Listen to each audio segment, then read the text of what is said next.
Well, I mean, I had the same costume throughout the thing. I mean, basically it was matching shorts and tops, and picked up a captain's hat from Captain Whack along the way, and then all of a sudden threw on some dresses, which really weren't that much different.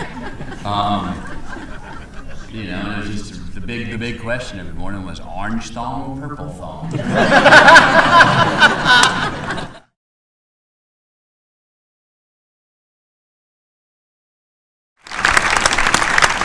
Look at this sold-out crowd here at the world-famous Cinerama Dome. This is how we roll in Hollywood. What did you think of the Beach Bum? Please welcome the writer and director of the Beach Bum, Korine.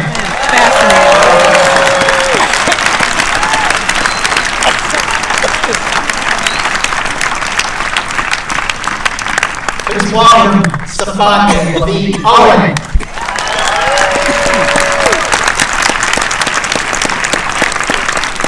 Ladies and gentlemen, please give a great Hollywood welcome for Academy Award winner, McConaughey.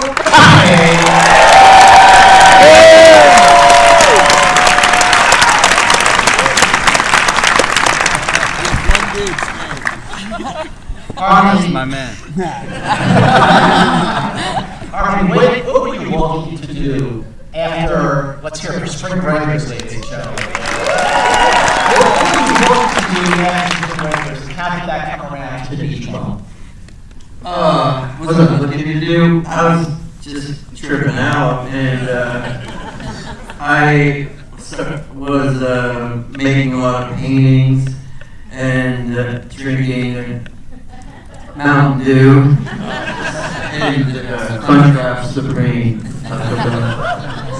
And then I was hanging out in the Keys, and in the Keys a lot of times you see guys wearing dresses, smoking weed, hanging out on the steps of the church, houseboats.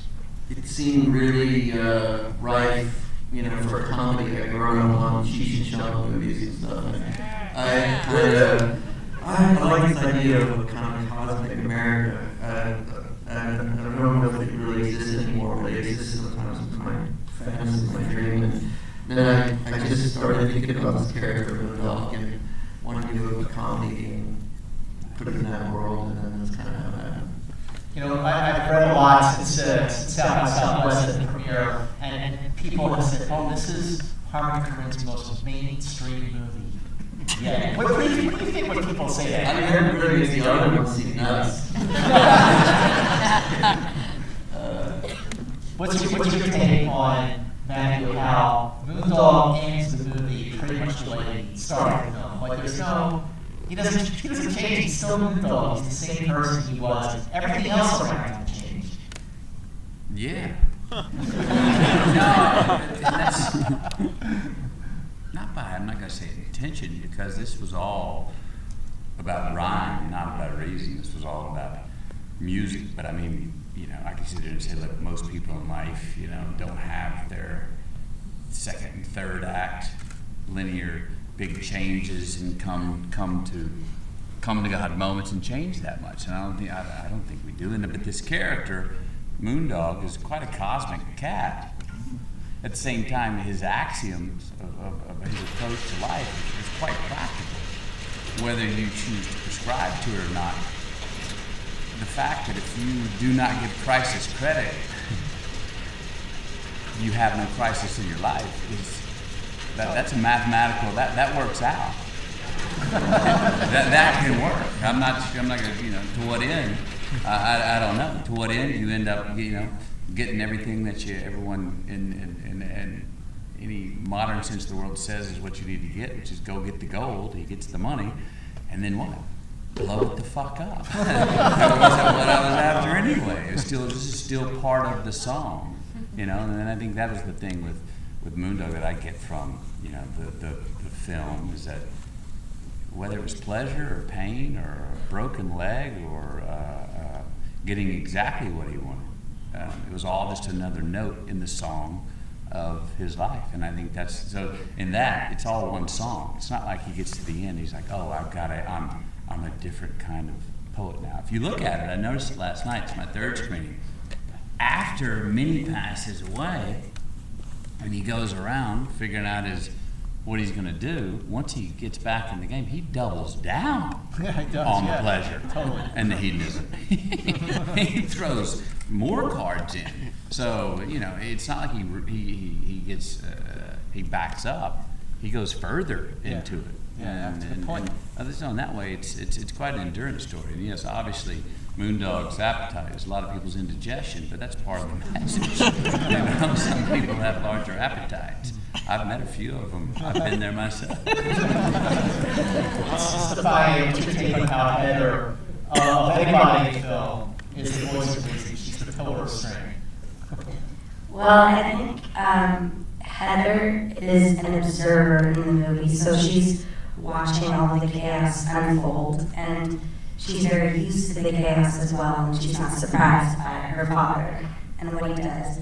But I think she's non-judgmental, and she sees how her dad just kind of goes and lives by his life of no rules, and she understands him as much as is frustrated by him. But at the end of the day, it's that love that kind of keeps their relationship going, and that's why you see her stay from the beginning to the end.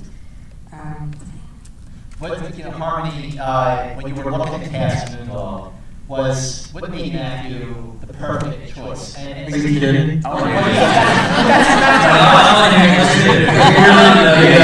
my question. I want to hear this too. I don't know the answer. Are you kidding? I mean, come on. Matthew's awesome, and I'm always gonna love his acting, and I love his comedy, and I kind of miss his comedy, and then also even though it's not necessarily, he has a kind of stoner mythology in real life that surrounds him that's very interesting too, and I like that there's the doubleness, and he's just the perfect. And once again, this down to the physical, because it was like a physical. It's like Buster Keaton or something. He's always falling down. He's always perpetually drunk. He's always kind of buzzed. He's always stoned. That's a very hard thing to do for months. And I knew Matthew. 203 months. I knew Matthew could do that. It was a resilient effort. How working with, Snoop Dogg is amazing in this movie, right? That was prop weed, right? That was what? Prop weed. Oh, prop weed. I thought it was prop weed. I planned for it to be prop weed, and then most every night it was prop weed. But no, I did get Snoop. I've told the story many times, but there's a scene where when Moondog shows up at Lingerie's place, and he goes in and he's got the sort of dark nightclub going on, and he turns him on to his magic weed. That particular scene that night, that was the first take of the night, and you can help me riff on this harmonics. And I did have my prop joints, which were oregano, man, because I don't get high as much as everyone thinks I do.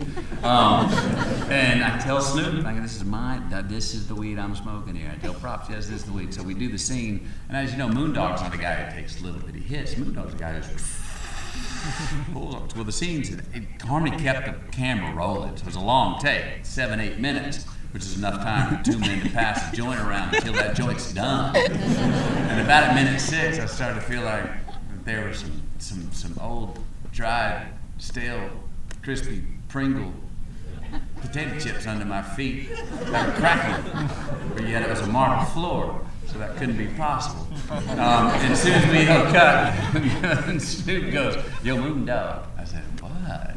He goes, "That wasn't prop weed, man. That was Snoop weed." And I said, "All right, put on your seatbelts, baby." He was like in a semi-coma for about 16 hours. I was told I rapped 4 songs that night, didn't say one word of the script. I was watching the monitor and you go, and I was sitting there and I just hear him go, "There's some potato shit strapped into my motherfucking toes." And I was like, went through the script process, like, that is movie. And she was like, I think he's stoned. And yes, It was pretty I was, and I remember. That's just powerful. The next day we came back to work at 6 o'clock, and I remember going up to Snoop. I said, "Hey man, fill me in on last night." After that first take, it was a bit hazy. He was like, I said, "How'd I do?" He goes, "Oh, you was great, Moondog. You hit 4 in the park home runs." I was like, "That's as good of a compliment as I've ever heard." It's fine. What's the set like for you? You're in Miami. You're working for making a movie with Harmony. You're working with Matthew. I mean, the tone of the film, the vibe of the film, the character of the dog. Must have been a lot of fun. Yeah, it was a lot of fun. Also, I was born in Miami, so I had a family there. But filming there, it was like everyone was on vacation. It was warm. People were smoking cigars. There was weed in the air. People were dancing. So, like, the vibe of the movie rippled through, like, in between takes, and it just was a really lighthearted set to be on. It was just, yeah, it felt like a big party. It was sad saying goodbye. But yeah, everybody, Isla, Matthews, Snoop, Harmony, everyone in the cast and crew was just like awesome, so welcoming, and just everyone was there to have a good time and was really excited about what we were making. So it just made this whole world even better. And I think it also, that vibe rippled through the movie as well. Like, you can see that everyone had a good time. What What impressed did you me say was about Harmony? I mean, Harmonics, you know, there was a script, and we followed it, but Harmony, I think it's fair to call you a real impressionist on the thing. I mean, it was, Harmony's in the, he doesn't have a script in his hand while you're shooting. He knows the interactions, the scenario, but you're looking, correct me if I'm wrong, for inspiration in what's happening in not just on the set, outside of the set. Who's walking up? Who just showed up on that boat? Oh, let's go and get on that boat. Oh, there's a gas station. Let's go to that gas station, shoot the same scene, but dance around. And hey, if someone pulls up, get them out of the car and dance with them. I mean, you're looking, you're in the moment. You're DJing the situation in the moment all the time, and that's what you get off to, right?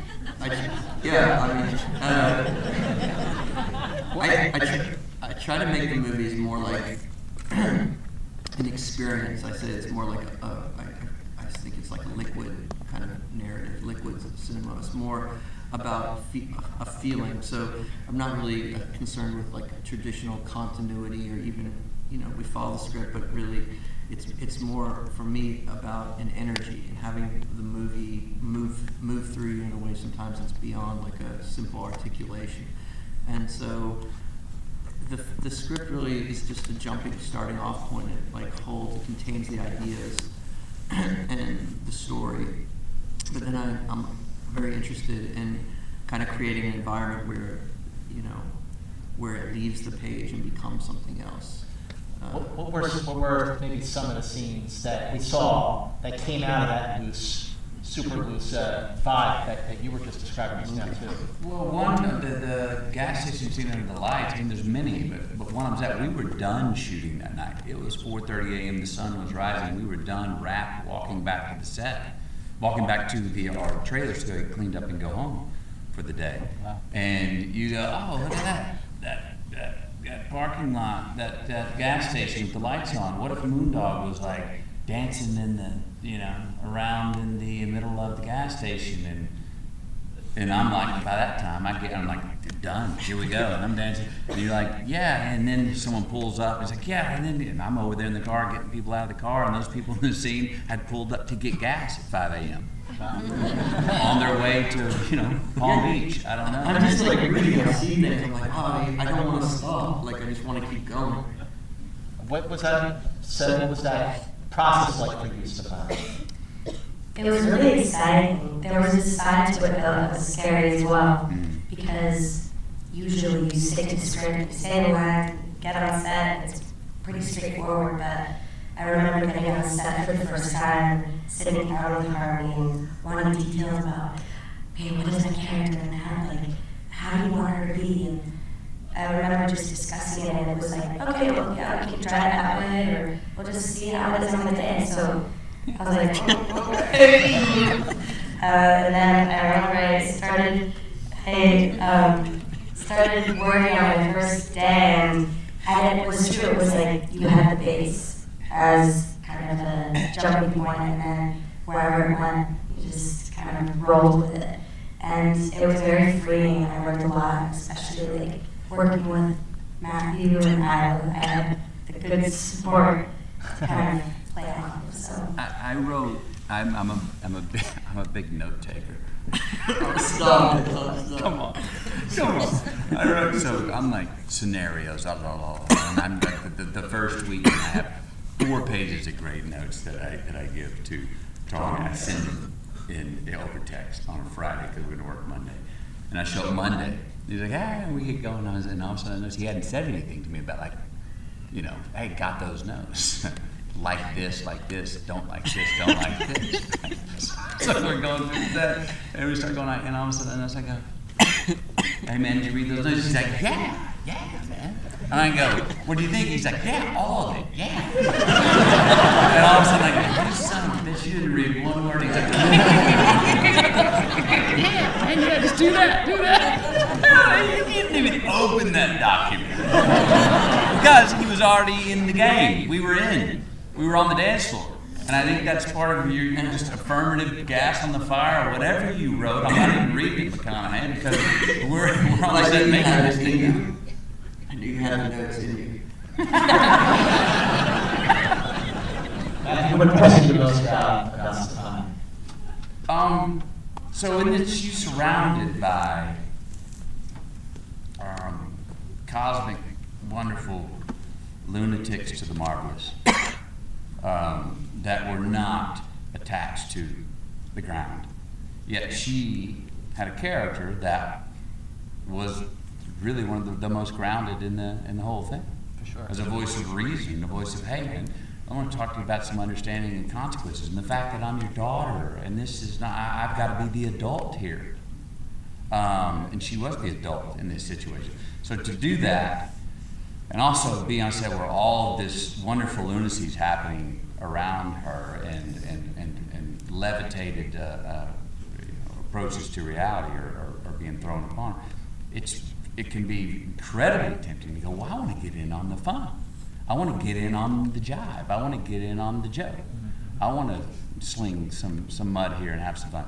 But to hold her own and to hold her character and her identity was not a tough thing to do, but something she did very well, and was also found an independent voice there that sticks clearly. And that's not an easy thing to do. I mean, people and seasoned actors and actresses who've done this job for 30 years, it's very easy to get in scenes together and to start to take on someone else's energy because it's fun and it works to a certain extent.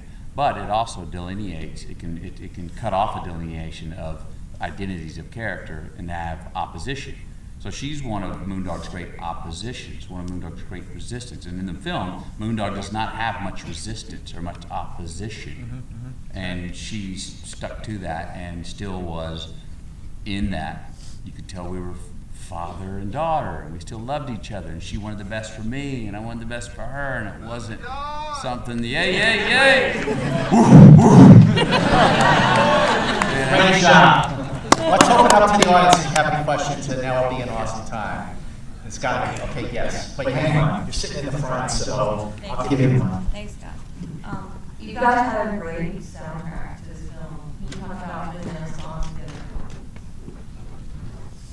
What was that? Great soundtrack to the film. Soundtrack. Oh, hey. Jimmy Ball. Come on. Yeah, this music just I had to listen to. I felt like a lot of kind of young rocky music that I think is like kind of went with that environment. Yes, you right there. Yeah, nice and loud. Yell. Thank you for being here. One of the things I really noticed is the weather patterns a lot. The what? There's a lot of wind. Yell. Scream your question. Just like the weather surrounding the scenes, like his hair's always blowing in the wind, and it's raining. And what was shooting that like did that affect your shooting schedule, having to shoot around? Yeah, we have this weatherman. Well, I have that working for thing in my contract, that Beyonce fan. No, we didn't have that. You couldn't go ahead. No, I'm just trying to stay near where the weather's pretty.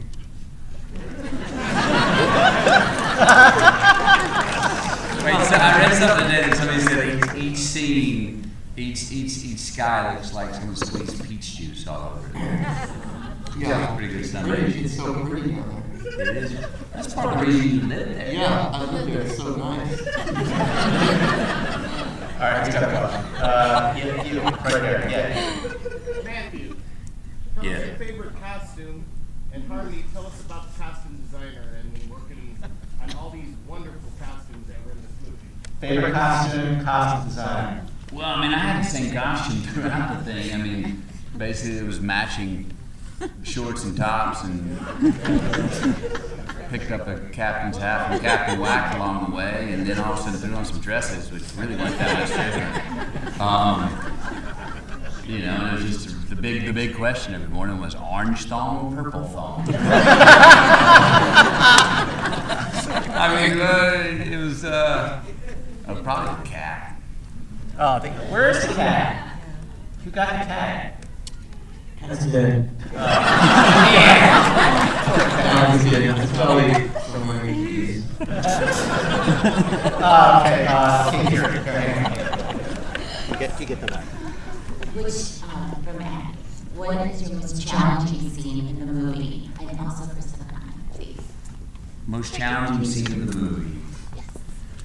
I'll be honest with you. Once the music clicked for this character in my head, which happened about 4 days before we started shooting, we were going through wardrobe and it clicked, and I go, okay, I understand I understand Moondog's frequency. The only challenging thing was to endure the next 8 months. 8 months? I'm sorry, 8 weeks. Yeah, right? The only thing was to endure the next 8 years. Which I'm in the midst of. The next 6 to 8 weeks to endure that space and be able to be that freshly fucked and hammered for that amount of time, which Moondog was. So you understood the character. What clicked? Like, what made him click? It was a frequency of joy. Yeah. It was a frequency of, as I said earlier, of somebody who, you don't have any crisis if you don't give crisis credit.